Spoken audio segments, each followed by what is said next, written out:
എല്ലാ കണക്കുകളും ഇതിലുണ്ടല്ലോ.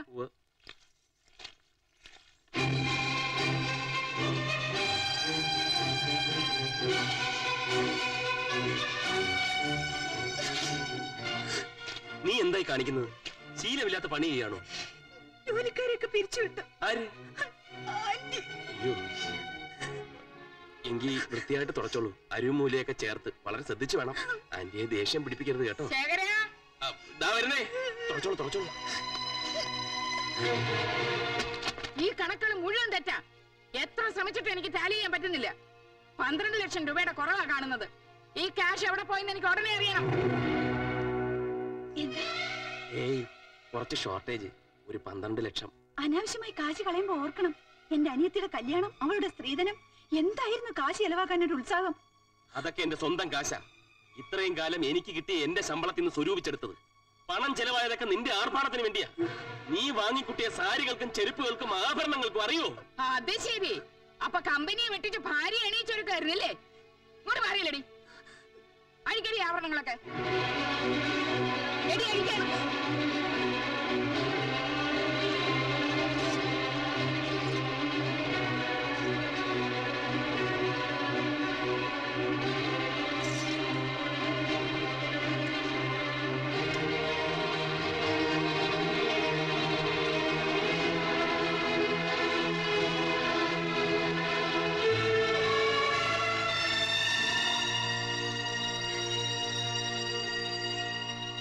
ഇനി എവിടെയൊക്കെ എന്തൊക്കെ ഒളിപ്പിച്ചു വെച്ചിട്ടുണ്ടെന്ന് ഞാനും നോക്കട്ടെ.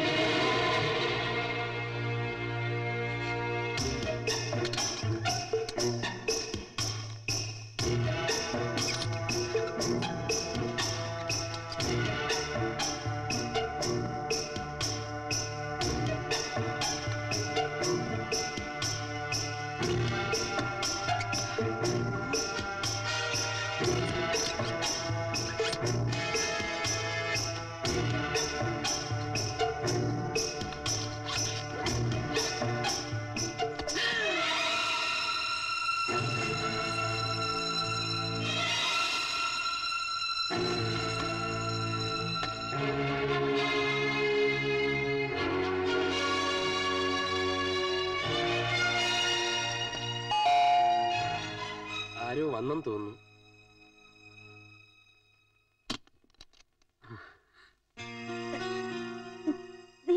നീ എന്താ പതിവില്ലാതെ? ഒരു സന്തോഷ വാർത്ത അറിയിക്കാൻ വന്ന. ചേരേട്ടൻ എന്തേ? ചേരേട്ടാ, ചേരേട്ടാ, എനിക്ക് ജോലി കിട്ടി. അഗ്രികൾച്ചർ ഫാമിൽ സൂപ്പർവൈസറായിട്ടാ. അടുത്ത ആഴ്ച ജോയിൻ ചെയ്യണം. കൺഗ്രാചുലേഷൻസ്. ഇതാരാ? അനിയനാ. കൊള്ളാം. അനിയന് ജോലി കിട്ടിയപ്പോ അളിയന്റെ ജോലി പോയി.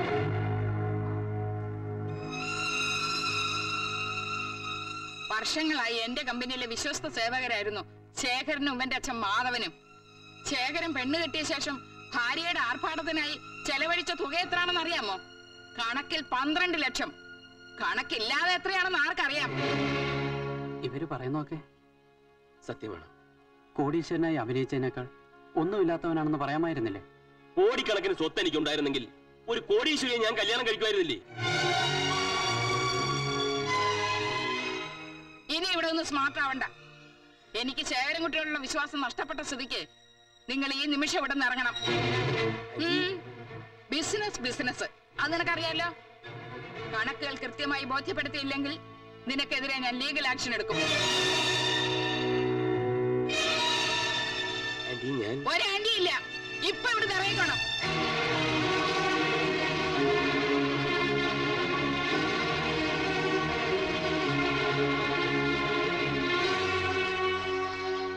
ഇനി എല്ലാരും കൂടി ശേഖരനെ കുറ്റപ്പെടുത്തിയിട്ട് എന്താ കാര്യം?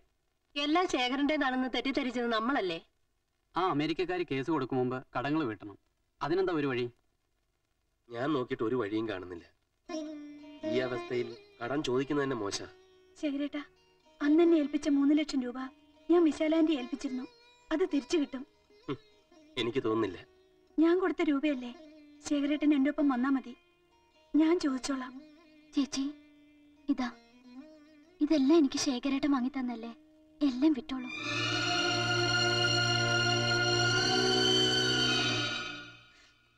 ഒന്നും വേണ്ട മോളെ. ദൈവം പോലും പൊറുക്കാത്ത തെറ്റ് ചെയ്തുകൊണ്ട് എനിക്ക് ശിക്ഷ കിട്ടിയത്.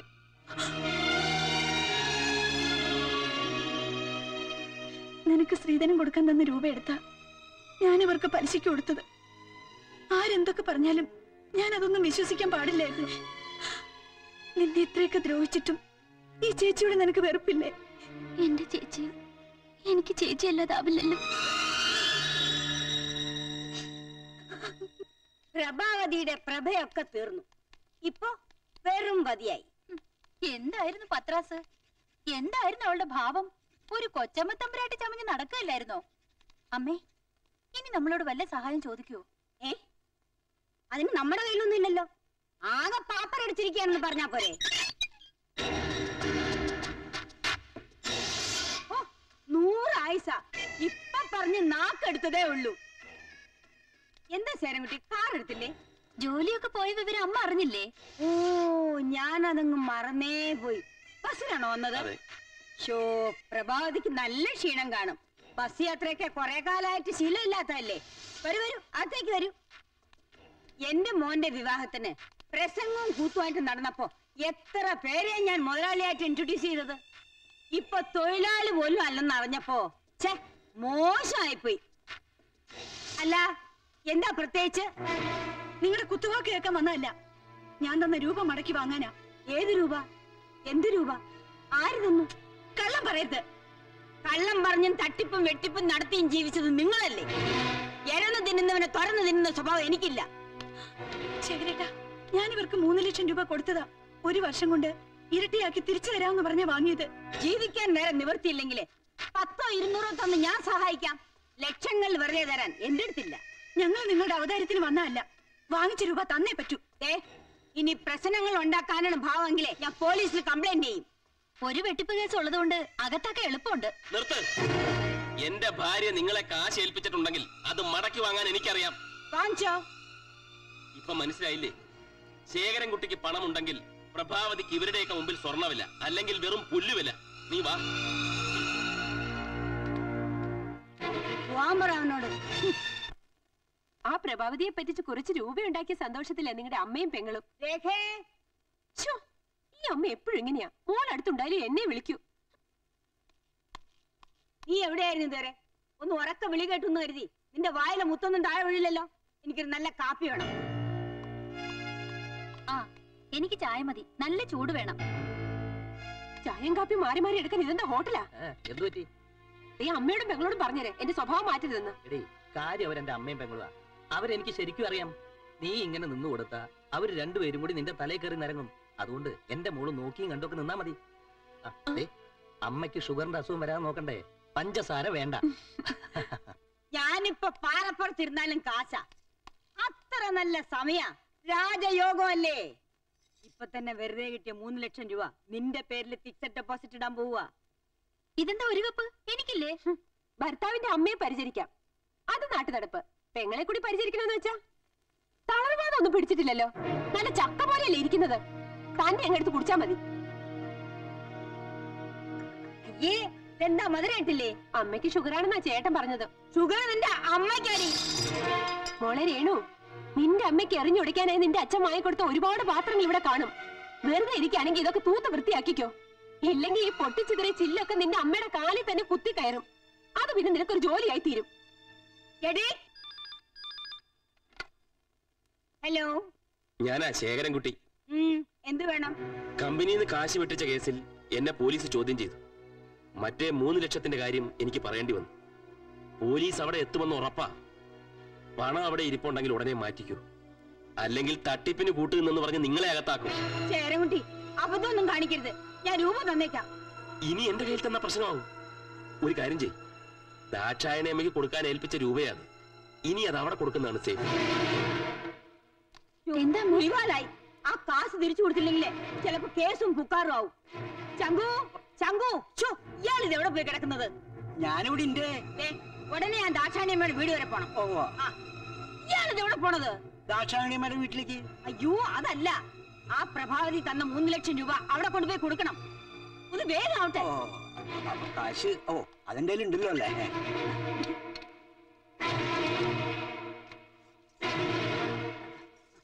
ഇതെല്ലാം എന്റെ ആഭരണങ്ങളല്ലേ, എന്ത് ചെയ്യാൻ പോവാ? എടീ, ഇത് നിനക്ക് സ്ത്രീധനം തന്നൊന്നുമല്ല. നിന്നെ ഈ വീട്ടിൽ കയറ്റിനെ എനിക്ക് പാരിതോഷം തന്നതാ. ഇതിൽ പകുതി എനിക്കാ. ഇത് ഇനി ഇവിടെ ഇരിക്കുന്ന അപകടം.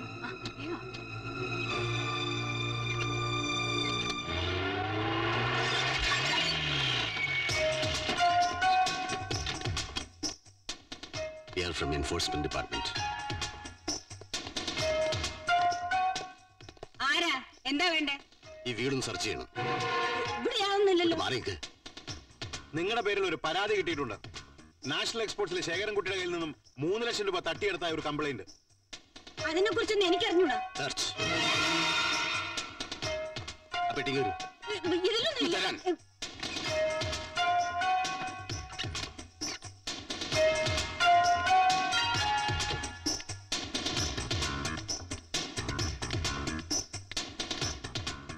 വിശാലം, നീ പറഞ്ഞ 3 ലക്ഷം രൂപ ഞാൻ അവിടെ കൊണ്ടുപോയി കൊടുത്തു. പിന്നെ നീ പോലീസും പട്ടാളൊക്കെ ആർക്കാ കൊടുത്തത്? ദാക്ഷായണി അമ്മയ്ക്ക്.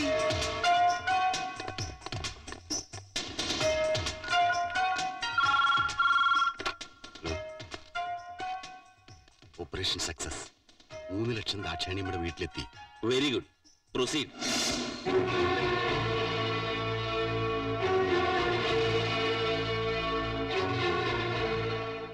ഈ പണം നിങ്ങൾക്ക് എവിടെ നിന്ന് കിട്ടി? ശേഖരൻകുട്ടി കൊടുത്തിട്ട് വിശാലത്തിന്റെ വീട്ടിൽ നിന്ന് തന്നയച്ചതാ. എന്തിനാ ഈ പണം ഇവിടെ തന്നത്? എന്റെ മോന് കിട്ടേണ്ട സ്ത്രീധന തുകയാ. സ്ത്രീധനം വാങ്ങുന്നത് ശിക്ഷാർഹമാണെന്ന് അറിഞ്ഞൂടെ? ഇവരുടെ പേരിൽ സ്ത്രീ പീഡനത്തിന് കേസ് ചാർജ് ചെയ്തേക്ക്.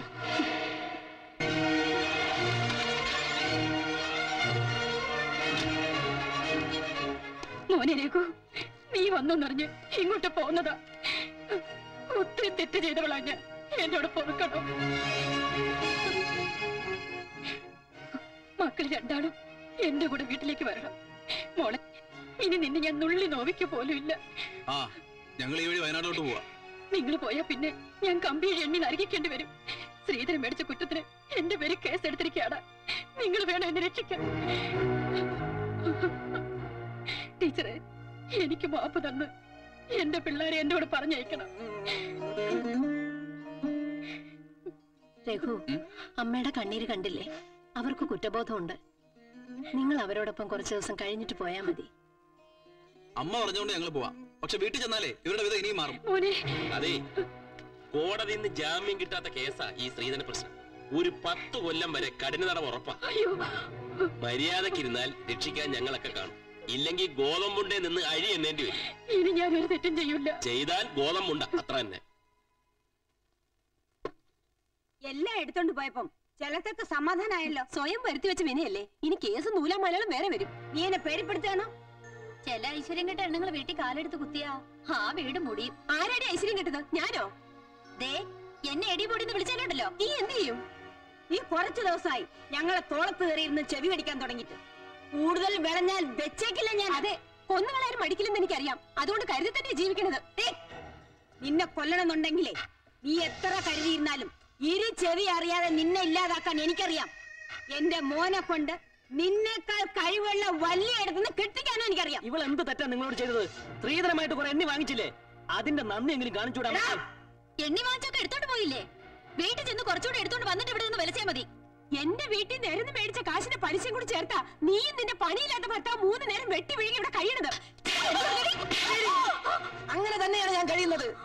നിന്റെയൊക്കെ ദുരഭിമാനത്തിന്റെ പേരിൽ എനിക്കുണ്ടായിരുന്ന മാന്യമായ ജോലി ഇല്ലാതാക്കി എന്നെ വീട്ടിലിരുത്തിട്ട് ആരെങ്കിലും സത്യം തുറന്നു പറയുമ്പോ നിനക്ക് നിന്റെ തള്ളക്ക് സഹിക്കണില്ലല്ലേ? നിനക്ക് എന്താ അർഹതയുണ്ടോ എന്റെ മോളെ അടിക്കാൻ? ഞാനുള്ള ഭർത്താവായതുകൊണ്ട്.